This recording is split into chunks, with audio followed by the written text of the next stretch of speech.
Next up, also at 6 Central, this one on the SEC Plus, you've got Middle Tennessee State, which was thrashed in Tuscaloosa by Alabama last week. You got Missouri, which pretty decisively beat a South Dakota team that's not all that. I think a 3-8 FCS team from last year. Again, this game is Saturday, kicking off at 6 Central. The over-under on this is 51 points. That gives you an implied final score of 36-15 in Missouri's favor. ESPN's FPI has Missouri's a 20-point favorite. By the way, the line, if I didn't say it, Missouri 20.5, according to covers.com. The SP Plus, goodness gracious. Missouri in 33. I don't know if I got that right, but I think I did. So SP Plus really likes Missouri. And SP then you got Plus takes into account returning production, all that kind of stuff. And we know that Missouri is loaded on the defensive side of the ball, especially in terms of the returning production. And then Jeff Sagarin's got Missouri by 14. That's a 19-point spread difference between two FBS teams. The difference in the line is what I'm trying to say. You don't see that often. Usually computers, and they're going to get more bunched as the year goes on, but that really stands out. I'm not sure I've seen one that disparate the last couple of weeks. Anyway, MTSU typically good offensively. Rick Stockstill has put up some pretty high-powered offenses. They throw the ball a lot. They got grounded pretty well against Alabama last week, however. 4.5 yards a running play, 2.8 per passing play. That is very un-MTSU-like. Middle Tennessee State turned it over on 3.3% of the snaps. Missouri's defense a week ago gave up 2.4 yards, I think, per rushing play. I've got these numbers wrong. Anyway, Missouri, doesn't really matter. They're playing South Dakota.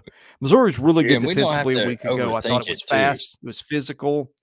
Well, yeah, I mean, at some point, one game in, how much do these numbers really matter? But we put them down to try to shed some analysis here, and I think I put some wrong numbers down, to be honest with you. Anyway, I did watch a lot of that Missouri game. I thought Missouri was everything we thought it would be defensively last week. No, look, South Dakota's not very good offensively, but Missouri was really physical in its front seven. We've talked ad nauseum about how that defensive backfield all returns. They were all productive a year ago. I just don't see Middle Tennessee State moving the ball very well against this Tiger defense. No, anytime you got guys like Enos Rakestraw back there, and then you got Chris Abrams-Drain, both those guys at the corners, you can just pretty much lock people down, and then they've got experienced safeties there as well. I think that front is tremendous. We know what kind of player Tyrone Hopper is at the will linebacker position. So, when you got 9 seniors and you're starting for you, and then you got, 10 guys returning starters over there, just absolutely ridiculous amount of continuity and experience for Eli Drinkwitz on that side of the football.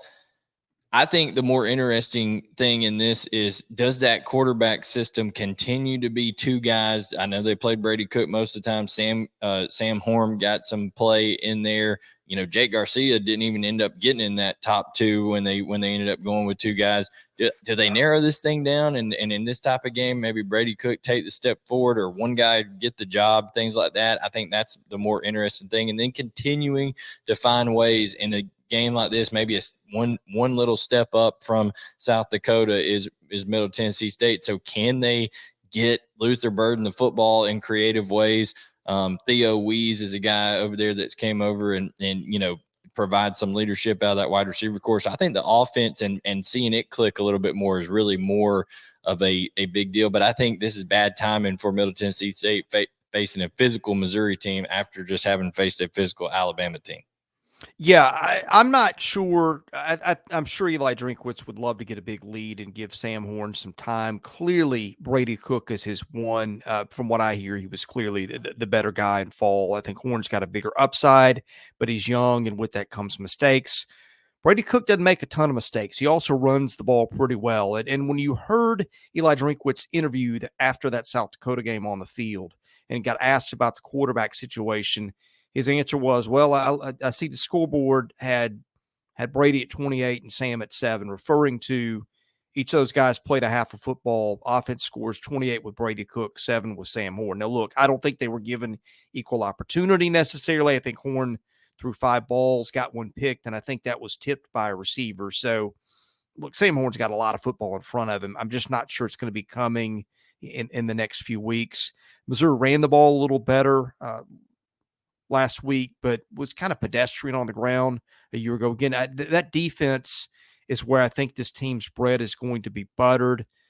The fact that Middle Tennessee State didn't move the ball much. I mean, look, there's a lot of teams that aren't going to move the ball very well against Alabama, but I think Middle's bread was buttered more on defense last year than offense, which is kind of rare for that program. And again, we're in that area, so I'm a little familiar with Middle Tennessee State, but I just think that Missouri's defense locks it down. 20 points might be a lot unless Missouri shows a little more offensive firepower, because Middle will score a little bit, maybe not a lot, but enough. And I'm not sure Missouri's going to put up a 50 spot or maybe a 40 spot. I like Missouri to win probably comfortably, but I don't know if it's going to be a boat race here. Yeah, I think you could see this game being, I think Missouri, the clock's going to run. People don't forget that, or don't remember that, I should say, with these games being shortened now with the new clock rules and stuff like that. I think you're going to see that clock running.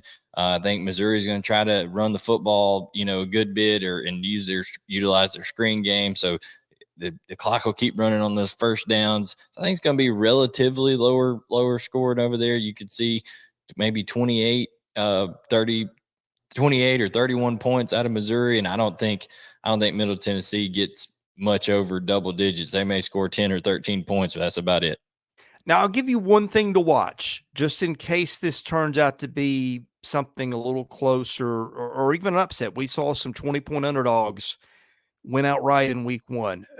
Middle Tennessee State forced turnovers last year on close to 3.5% of snaps. Now, turnovers can be kind of fluky from year to year. I get it. Or maybe it's a talent that this defense had, but that's something Middle did a lot a year ago. I think that was a big recipe towards Middle Tennessee State going on the road and winning at Miami. So just going to circle a little something there for you. If Missouri's not careful and is a little sloppy with the ball, this is a defense that's had a pretty recent history of forcing some turnovers, although I don't think it did that in Tuscaloosa a week ago. Yeah, but I still think, I think ultimately at Como, I think Missouri's going to take care of business, and it'll be 2-0 for Missouri to start the year.